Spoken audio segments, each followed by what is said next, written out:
Okay, so, I do this with every Doctor Who story that comes out now, pretty much. That's, televised Doctor Who story. I talk about it, so gotta give you a vlog in which I talk about the latest Christmas special, which was Joy to the World. This was a pretty, bad one, I would say. It isn't horrible, but it's pretty rough. And it's interesting that this was written by Moffat because the entire time I'm like, this is oozing with Russell T Davies energy, but not current Russell T Davies. Not past Russell T Davies, definitely current Russell T Davies. This just felt like sort of an amalgamation of all of the problem points of like the newest season. It's kind of like that hubris, like coming to full climax of Russell Davies in this new era. Yeah, it was pretty rough. I think the biggest issue here is that it tried to combine way too much into a short amount of time. It was an hour long special, and it tried to combine so many concepts. It essentially, it centers around this concept of this time hotel, in which, it's this hotel in which residents can stay there, and each of their rooms takes them to a different time period. And like a hotel in a different time period, which is cool concept for Doctor Who. I definitely think like that's a cool strong concept. That should have been the episode. But there's way more concepts that they're putting in here, and Moffat was kind of billing this as like that room in all of the hotels that you go to that's always locked and doesn't go anywhere. What is that room? It goes to the Time Hotel, which doesn't really make any sense. It's not like one of those things like Blink, where like what are you seeing in the corner of your eye all the time, or like Moffat kind of does those premises, but like it didn't, it doesn't really make sense this time, because it's like, but yeah, he was trying to get one of those concepts across. But okay, Time Hotel, that's one concept. That's a whole plot that could be an episode, right?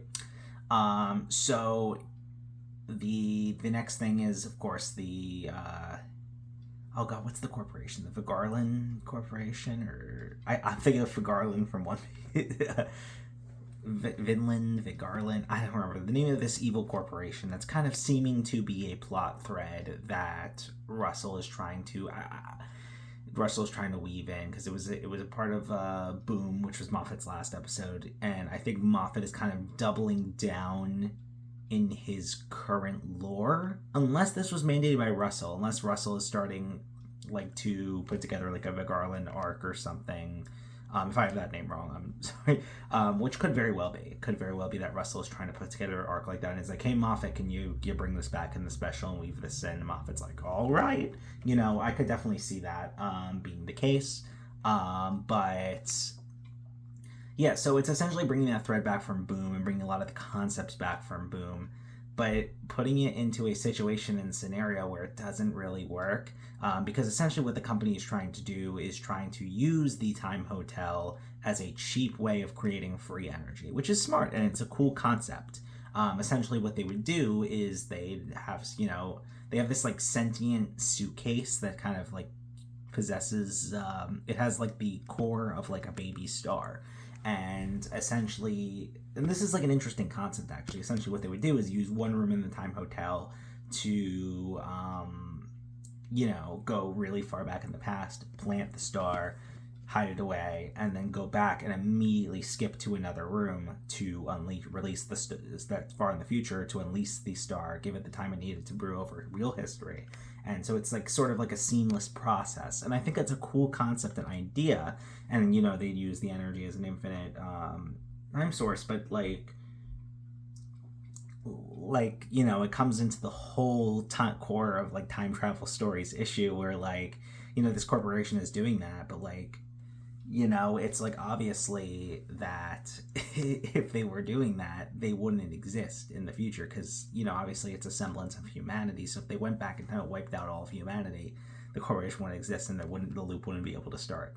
So it's kind of like a failed premise in a way. While it is interesting, but I think where this special really fails is that it's supposed to focus on this new side character named Joy, and she only has like really a character for like the last third of the episode, and even then it's not really much of a character. They kind of rush it in because they give the Doctor this like really sweet special story with this character.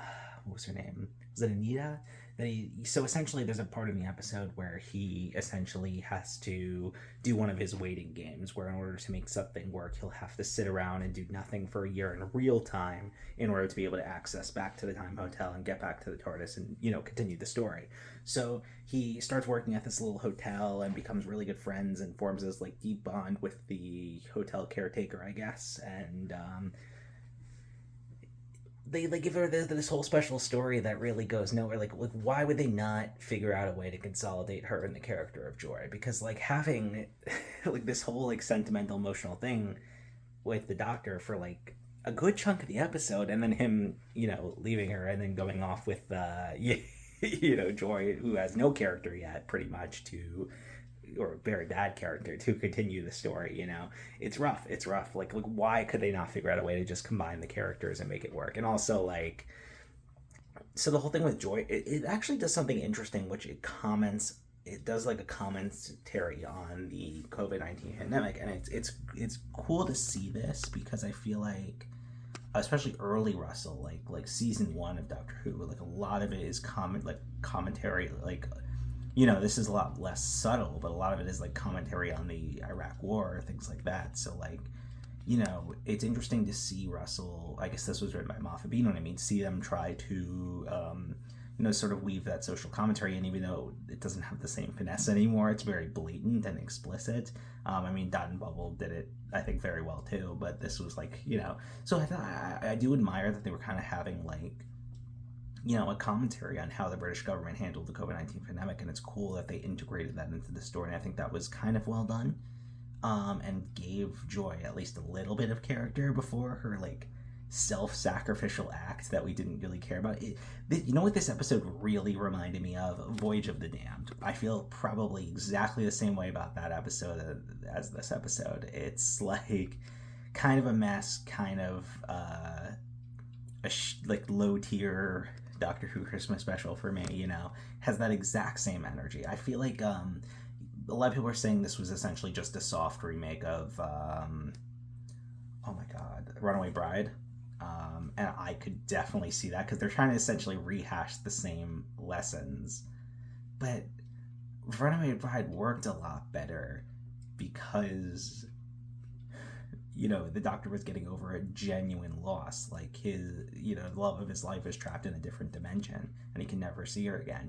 This is kind of like he could see Ruby visit her anytime, and she just chose not to travel with him at the moment, and she chose to just kind of, like chill, but you're still part of the family. You can come anytime, you could visit her anytime you wanted to, so it has a different energy, and it really is, it definitely gets the sense of, one, they're trying to combine way too much into one short episode, like hour-long episode, way too many concepts that needed all the time to be fleshed out, like, this whole, like, sort of, like, Power of Three, like, year long, where the Doctor spends with, this hotel caretaker, and they form, like, such a deep connection. That could have been a whole episode, and would have been a great episode. That was my favorite element of this episode by far.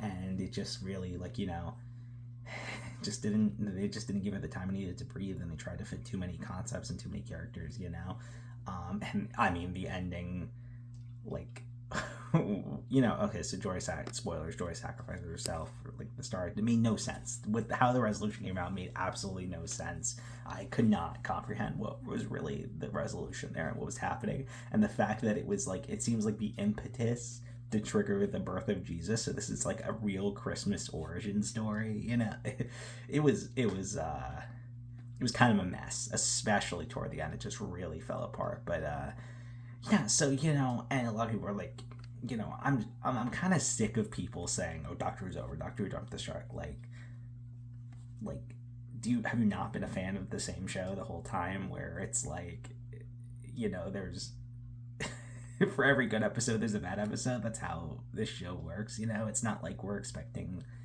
an Oscar-worthy episode every single time. And when we get I think that's what makes the show so great, is when we do get those incredible episodes, they're like some of the best things you've ever seen, So yeah, we got a shitty Christmas special. It's happened many times before. It's not the show. The show isn't over, Like, and the people that are like saying it jumped the shark now in this like Russell T Davies tour, I'm like, do not watch The Timeless Child. If anything was a showrunner, it would be The Timeless Child. But yeah, I guess those are my overall thoughts. This was pretty messy. Like, there were still some things to love here. I love that whole plot thread with Anita for sure, and I think that should have been its own episode. And I really I really liked that. I really liked the commentary they kind of did on the British government's handling of the COVID pandemic. Like I thought that was well done, and this is like one of the first pieces of popular media to do that. I feel like and tackle that kind of like big subject. So I did admire that as well, but the rest of it was pretty much a mess. Joy was like pretty much no character before her sacrifice. The Time Hotel was a wasted concept because it needed more time to breathe. And I would like them to do more. Like, I would like to read more fanfics about the Time Hotel, maybe some like Big Finish stories about the Time Hotel. Like, I feel like or comics. There's a lot of room for this like place to breathe. I hope they bring it back in season 2/season 15, whatever you want to call it.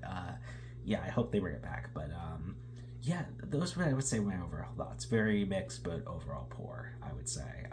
But yeah, that's, I guess, the gist of the Christmas special. Thanks for watching.